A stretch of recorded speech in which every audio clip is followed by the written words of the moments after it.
Hey everyone, and welcome back to Amaranth Bay. With the industrial zone completed, it's time for us to move on to something completely different. Of course, there's still plenty to do around the downtown area, and we'll get to that eventually, but I thought that it would be fun to start on the other side of the bay across state lines. In real life, the town of Superior, Wisconsin is in this location, so for this area, we'll be building something similar to Superior with a much more small town focus than what we've had building the city of Amaranth. The town itself is going to be located in fairly close proximity to the shore here, which, as you can see, is where much of the industry in this town will be located, or at least where it used to be located, because I am thinking that the town is going to have lost many of its industries over the years in a way that hasn't occurred to the same extent in the city of Amaranth.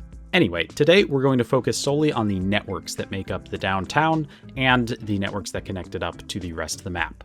We'll start, of course, with the rail lines, which would have defined the early evolution of the town. There are a few main lines entering this area, with all of them more or less converging on the town's industrial area and kind of hemming in the downtown. Many of these connections that I built at first are just going to be temporary, and they'll see some changes as the logic of the rail network starts to take shape as we start adding in the different elements and putting them together.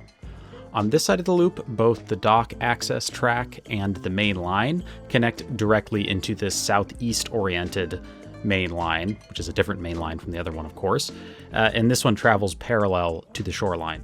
I thought that this seemed a little bit awkward, so I did decide to move the southeast shoreline main line to be over directly on the shoreline. It seems like in Superior, there used to be a track that ran all the way along the shore here, but now it stops somewhere around the area of this island. But I liked the idea of making use of this causeway and running the full line all the way up the shoreline.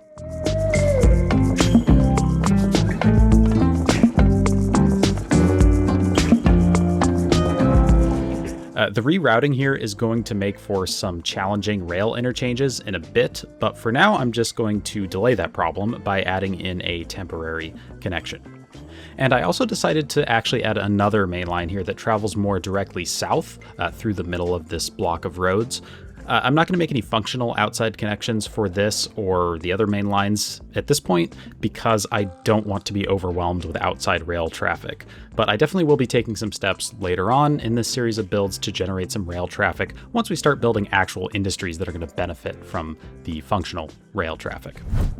In Superior, the main part of the downtown seems to be a bit more southward than I would like. In general, on this series, I'm trying to compress the main areas of this build into more kind of digestible pieces so that I can actually make some progress and finish this series at some point before the release of Cities Skylines 3. So I decided to shrink the scale of the downtown down and shift it north so that it's right up against the industrial area. And that's still going to allow us to build a sizable town with an interesting downtown without spending dozens of episodes working on the same kind of build over and over again in order to fill out a larger area. The block size in Superior seems to be a little bit different than in Duluth. In our version of Duluth, the blocks are more rectangular and longer, and the blocks here are going to be shorter and much closer to being a square. I believe I ended up going with 12 units by 14 units, which I think is a good size for building in because you can still get an alley running down the middle and then have 4 blocks on either side. I thought that the grid seemed a little too small and adorable at this point, so I decided to take this angled part of the loop here and shift it over so it's basically right up against the shore, which I think makes sense because the point of this leg is to allow trains to access the docks, so why not just have it right up against the docks? And it's also going to give us more room to make the grid. In fact, this is actually how it is in Superior, including this weird little bendy bit that is right along the shipyard area here. And I do plan on building some shipyards here at some point in the future.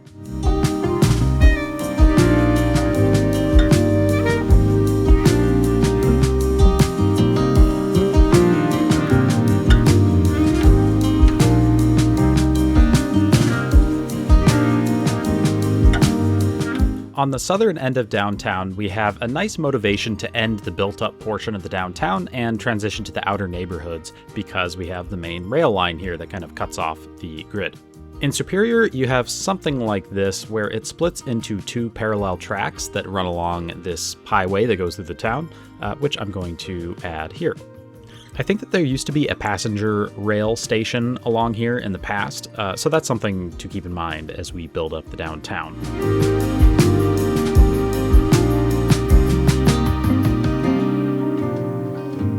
On the north end of downtown, I'm going to extend these roads toward the dock, and this will eventually become kind of an extension of the industrial area on the docks, so I'm sure we'll do some sort of industrial type builds here. These blocks are going to terminate at this avenue that runs perpendicular to the docks, parallel to the shoreline. To the west of downtown, you get kind of another natural rail border here. So I wanted to make this a little bit more logical by taking this stretch of the loop and squeezing it over right up against the road grid so that it just seems more sensible that they would terminate the grid here instead of drawing the roads further out over to the previous location of the track. Before dealing with the rest of the roads around here, I wanted to take care of what is eventually going to become our main street. I based this off of Tower Avenue in Superior, which I think has a nice Midwestern look to it, and it seems to kind of function as the town's main street, essentially, even though it's not called that. So south of the curve here that connects up these two streets, we're going to have the nice part of Main Street. And then going in the other direction, which we'll get to in a minute, we're going to have the more car-centric part, which should be fun in its own right, I think. For Main Street, I wanted to take some details from Tower Avenue, so I wanted to get this cool red median, some left turn pockets, and also the on-street parking, of course. For all of this, instead of using a pre-built asymmetrical road, I decided to use this 4-lane road with parking on either side, and then we're going to custom make our own avenue with the left turn pockets using IMT, of course.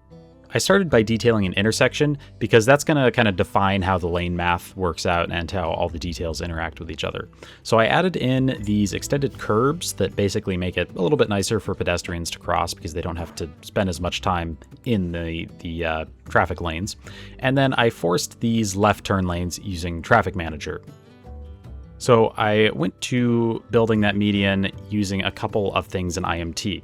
I landed on this brick platform decal, which I think is a nice substitute for the red concrete that you see in real life. And then I gave that a little bit more volume using this curb network, which I widened out so that it's nice and thick. I used a network instead of the built-in pavement option in IMT because the network will accept the decal on top, whereas the pavement option would cover up the decal. Then I just outlined the path of the median with the pavement and made a filler using the brick. So as I went along doing this, I also added in the intersection lines between the left turn pockets and the normal lane that goes through the intersection, which I think it's a little detail, but I think that really helps just add a little bit of realism to the road network. I did add a few other things, so I put in these cute little street lights, which I think is the sort of thing you'd see on a main street like this. Some yellow lines outlining the curb, and off camera I also came back and added in some parking meters so that we don't get any freeloaders parking on our street. That would be unacceptable.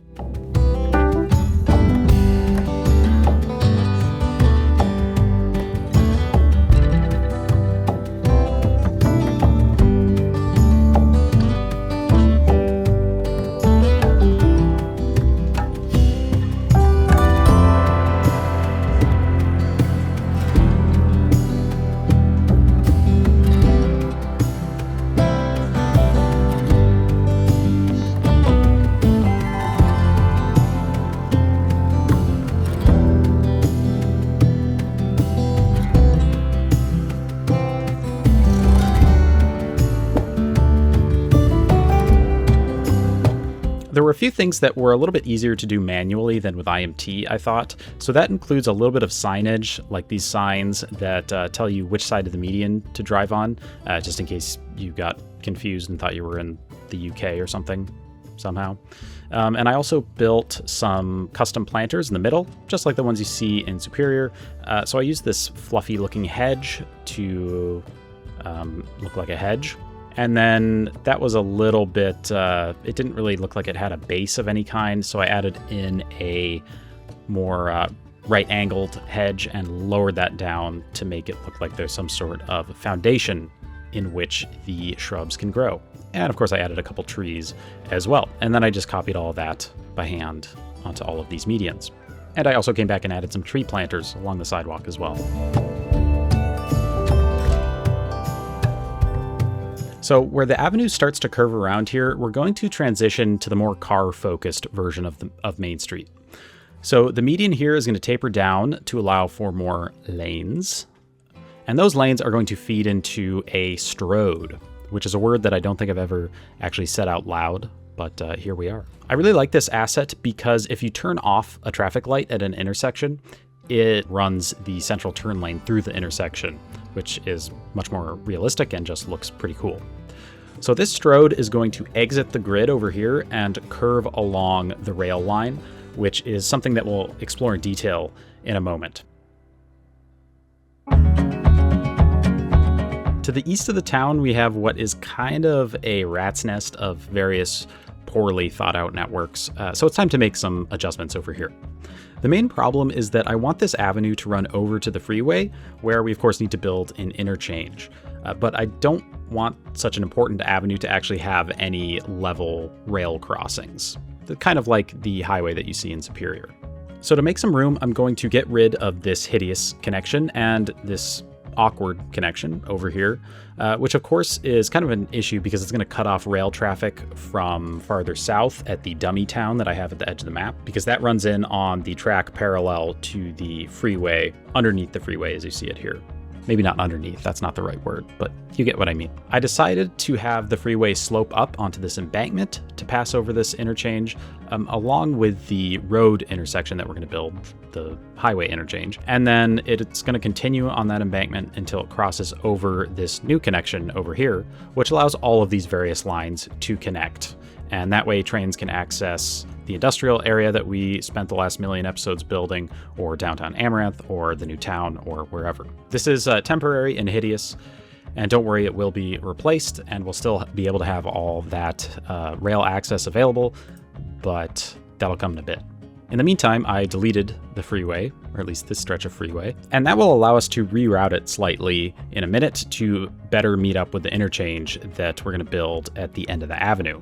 So for the avenue itself, I tried using this road building technique, which I used for the rail earlier as well, where you copy short sections and put them at various orientations that you want them, like at a certain point, and then you make all the curved connections in between the various sections using Network Multi-Tool. And I think that just makes for some more realistic looking roads without getting kind of the unnaturally swoopy looking things you get with the built-in freeform tool. Not that that tool is useless, it just is not as good for this purpose, I think. Another technique that I really warmed up to is using the shift function in Node Controller to get roads better lined up at intersections. So here I wanted the transition between the strode and the avenue couplet to look nice. This is kind of a classic Cities Skylines problem, trying to figure out how to transition between a couplet style road and a single road without it looking really garbage. So here I just tried to use the shift function to get the lanes aligned between the two types of road. And I think it looks pretty good. It's going to look even better when we add in the details in a bit, but I wanted to get the whole thing laid out before we get to detailing. Oh, and I also added a slip lane here because I thought the right turn lane would be a little extreme. So back to the freeway, I shifted over the route of the freeway, and that way it doesn't have to pass as far over the hideous rail connection so that they wouldn't have to build as long of a bridge span, which just seems to be more realistic. That also has the positive effect of making more room to build an interchange. It still looked a little bit cramped here for that though, so I cheated our narrative a little bit that the rail was here first and then the roads were added in, and I shifted it over just a little bit, so don't tell anyone. Anyway, with the space issue kind of solved, it's time to run the avenue all the way over here and build the interchange.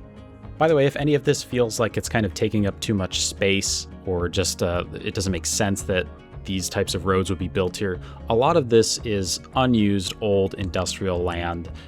So they're trying to make use of all this land and fit in these kind of more modern types of infrastructure. So that's why you have this kind of weird swooping avenue and freeway in this sort of no man's land where nothing else is being built.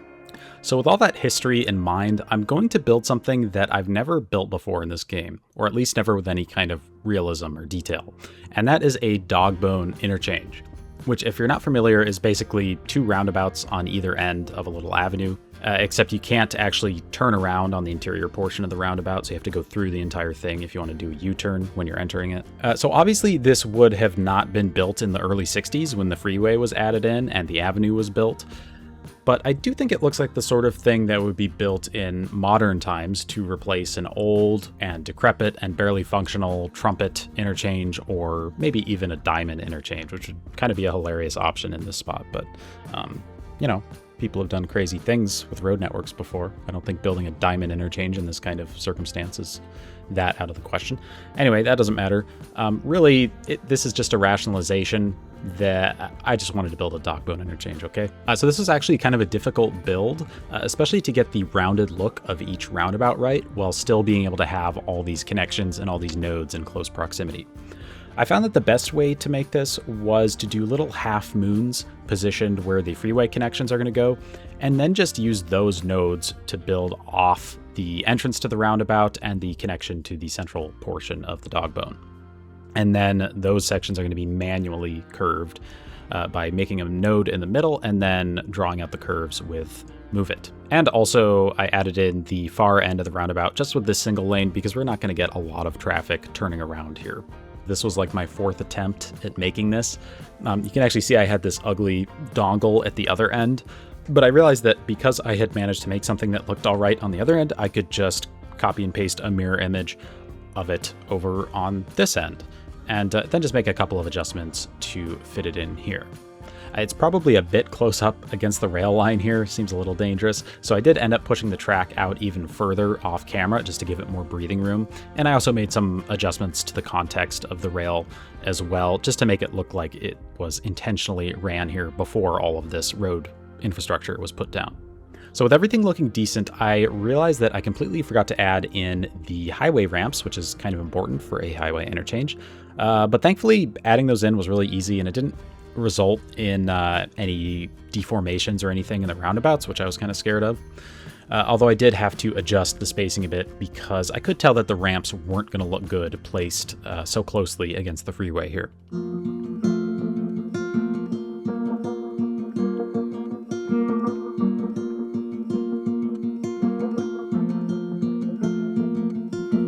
So I'm not going to spend a bunch of time on the freeway build itself because I've already done a good number of those on the channel before, but I did do the usual technique of adding in these nubbins, getting the transition to look good with Move It and Node Controller, and then using Network Multi-Tool to connect the nubbins over to the roundabout nubbins. I should stop saying that word. One detail that I did want to show you here is that I used the Node Controller shifting technique here to add in an exit lane, while the main driving lanes are still aligned between the nodes. So you get the 2-lane highway lined up with the left 2 lanes of the 3-lane highway, if that makes sense. And I also did that on the opposite side heading toward the city of Amaranth. And I just figured that you'd get a lot more traffic between the two towns on this side of the interchange, whereas the other side is just kind of heading south into rural areas, so you're not going to have as much need for an additional exit lane. But yeah, someone mentioned that technique on my last interchange build, and so I tried it out, and it is actually way easier and more effective than the old way of fiddling around with tiny segments using Move It. So thank you to whoever let me know about that. Now that we have the avenue and freeway positioned properly, I wanted to quickly make some final adjustments to the rail to account for all this new context. Again, that probably goes against the idea of fitting the newer networks to the pre-existing rail, but I'm hoping that the overall look is going to be more realistic despite kind of doing things out of order. What I decided to do here was get rid of the old connection and instead run this main line all the way over to the main line on the shoreline, where we're just going to have this more traditional looking rail interchange that should still function okay. Then this parallel main line that's kind of more inland but is still parallel with the shore is going to curve over into the town, which I think looks nice at this little interchange here.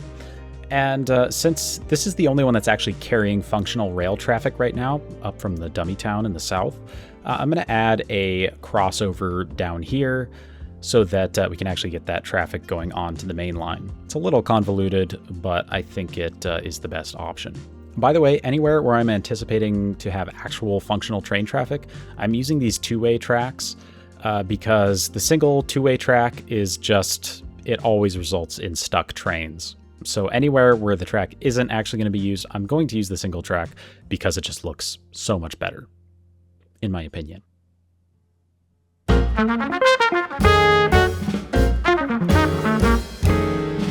So the main visual component of the detailing involved this kind of red brick curb that you often see on the interiors of roundabouts like this, at least ones that have been built fairly recently in the US and Canada.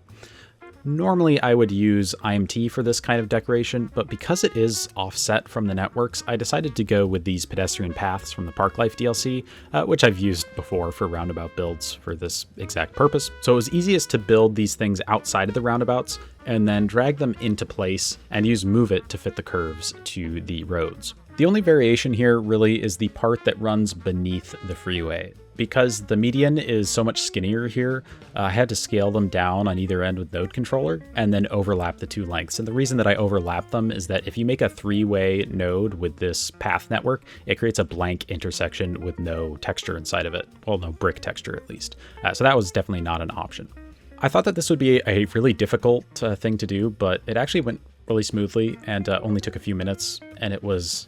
Don't tell anyone I said this, but it was actually kind of fun. Another thing that only took a couple minutes was adding in a few lines here and there. So we have these solid lines between the lanes, solid lines between the lanes that lead up to the roundabout, basically just like any other marked intersection. But I also wanted to add a couple in the roundabout before the freeway ramps merge onto it, just so that it discourages people weaving before other cars merge, because it just makes it easier to know when you can actually get into the roundabout, I guess. I don't know, I'm not a traffic engineer. I also took the liberty of adding in some pointy pavement bits where the game created these smooth corners that I don't want, because obviously if you have a one-way road leading into a one-way road, you can only turn one direction, so you don't need smooth curves on both sides.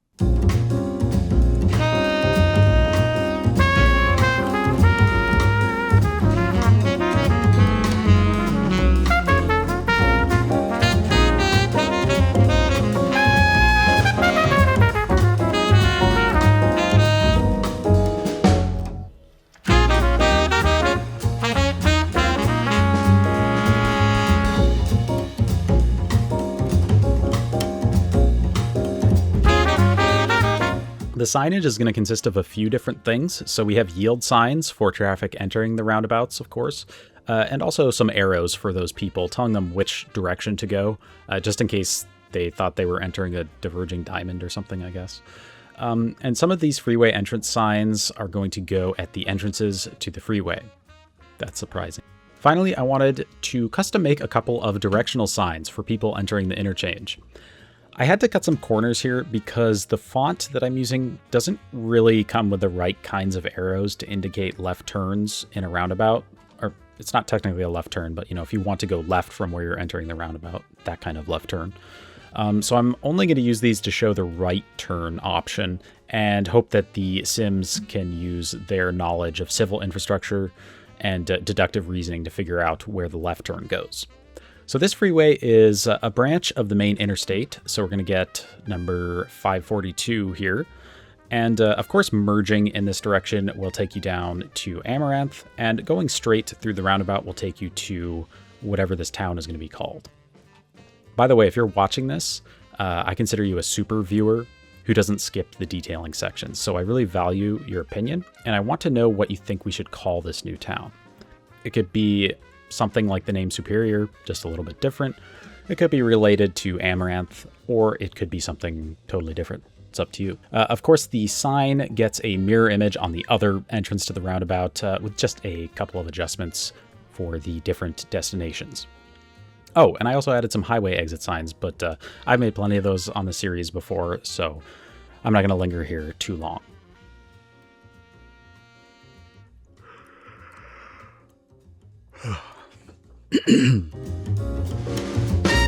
Before detailing the avenue, I wanted to add in a couple of cross streets first, just so that that doesn't mess up any of the detailing. So we have one street here, which is kind of the eastern border of the town, at least for now. And this intersection isn't going to be anything too exciting. I'm basically just adding a left turn lane here, using the shift technique from earlier. The second and final crossroad is here to access all of the potential industrial plots of land kind of alongside the freeway on the shoreline. So in Superior, they have a similar setup where the main town grid is in line with the northern shoreline, and then there's a separate grid kind of fused to it that's parallel with the eastern shoreline at an angle to the grid of the main part of the town. Anyway, with this crossroad, I really just wanted to establish that perpendicular nature of this portion of the road network to the shoreline. And we'll get back to that in a minute. For the detailing, it's going to be really quick and easy. I'm just covering up the sidewalk with these grass networks because we're going to be adding a separate pedestrian trail later that follows the same path. I didn't want to have the sidewalks. And I also, of course, added in some dashes in between the lanes of this road because it is a blank road on purpose. So you can get this flexibility and custom make your own roads. And to finish it up, I went back to this really interesting looking intersection and did a little bit of IMT stuff. Basically, just the lane lines leading up to the intersection itself, and also some medians and some pointy bits and all that other stuff that we've already done just to make this intersection look a little bit more realistic. And of course, I used those same techniques to detail up the other intersections as well, but they were much more boring in comparison. So I'm just going to show you this little shot of a maintenance vehicle driving through it.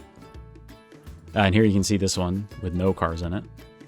There is a train that's broken over here though, so that's cool. Just like in real life, I left the public transit and pedestrian infrastructure until last. So in addition to all the stuff that we built already, we have a historic streetcar line that I want to extend out to the town. This is actually going to more or less follow the original path of the real-life streetcar back in the day. First, I need to extend out this eastern portion of the road all the way up to be in line with the streetcar track that comes off of the swing bridge that we built last episode. So then these streetcar tracks are going to follow the road a ways over here until we get to this interesting little causeway that sticks out into this channel here. So this is built into the map because this stretch of the original streetcar line is actually still there in real life, which is kind of interesting because there really isn't a lot of evidence in real life, at least that I'm aware of the relatively extensive streetcar network that used to serve the Twin Ports, but you have this little thing here.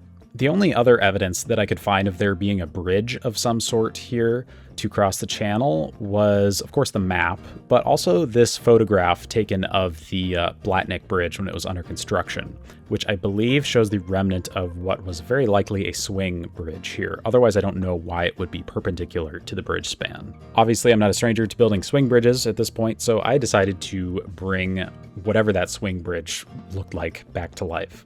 Before we can get to the fun part, I did want to quickly lay down the actual streetcar tracks in the town. I couldn't bring myself to redo the Main Street details here and run the tracks along Main Street, so I'm going to have it turn around here one block over from Main Street. So hopefully you'll forgive me for not wanting to redo all that. Maybe I'll change my mind in the future, but for now at least it's going to go here. Back to the bridge itself. I basically used the same technique as for the bridge last episode, except this time I managed to actually make it functional in the way that I wanted. So I still used the invisible tram track network for the swing span, and then I built up the bridge using a few different assets turned into POs. So first we have this truss piece, which defaulted to red, which I thought looked really nice, so I just decided to keep that shade of red. And then the way I managed to get this to actually work was to have every PO that the bridge is made out of be centered exactly at the middle of the point of rotation. So they all have their central axis in exactly the same location. So the truss piece, the foundation piece, which is basically just a small bridge span that I kind of stretched out all the way, and some beams for rails as well, which actually will have to be replaced in a moment, as you'll see. And then finally, there's this spinny bit, which is just a tank prop clipped underneath the bridge. So all of these are centered in the same spot. So then I set up the motion module just like last time, with the spinny bit serving as the parent and the rest of them being its children, I guess. And it actually mostly worked, which was nice to see. The beams don't actually work because not all of them are actually centered laterally, if that makes sense. So my solution for that was to delete those rail pieces that I had added in manually and paint them onto the bridge deck using color rectangles in PO. And not only did that actually work this way, I think it actually looks better than the 3D ones that I had made, weirdly enough. Finally, for our poor, forgotten foot and bike traffic, I added in a little trail that follows the path of this avenue, but a fair distance away. I'm sure you're familiar with that kind of path in real life. In less dense areas, you'll get your avenue, and then you'll have just a paved asphalt track that kind of snakes around quite a ways away from the road. So it comes down here, and then it swings over here to this crossroad that we made before, where it has a couple of sort of sketchy rail crossings that have absolutely no signage or warnings whatsoever. Probably should add those in. And then it just mirrors the route of the avenue and connects up to the grid, as do all things in time. So today I just wanted to establish the layout of this town so that we can have a nice outline to work from for the foreseeable future while we build up this town, which I think is going to be a lot of fun. Next episode, I'm sure that we're going to start putting some buildings down somewhere, probably along Main Street, and then we'll work from there. Let me know if you have any interesting ideas that you'd like to see built in this town. I'm happy to take suggestions. I have some thoughts, but they hardly cover the entire area that we have to work in here.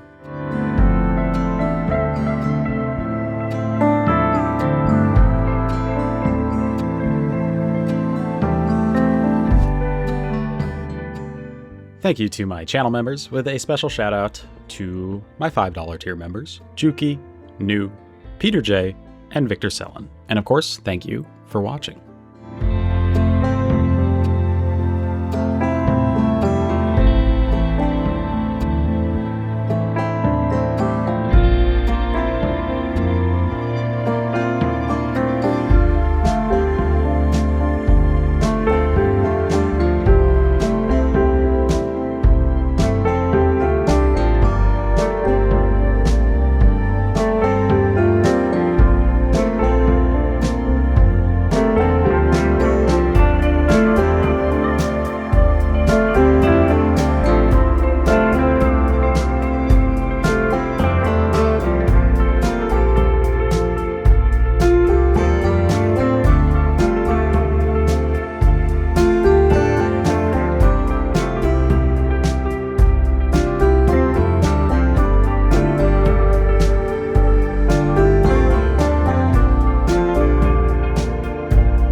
I hope the cheeseheads are happy.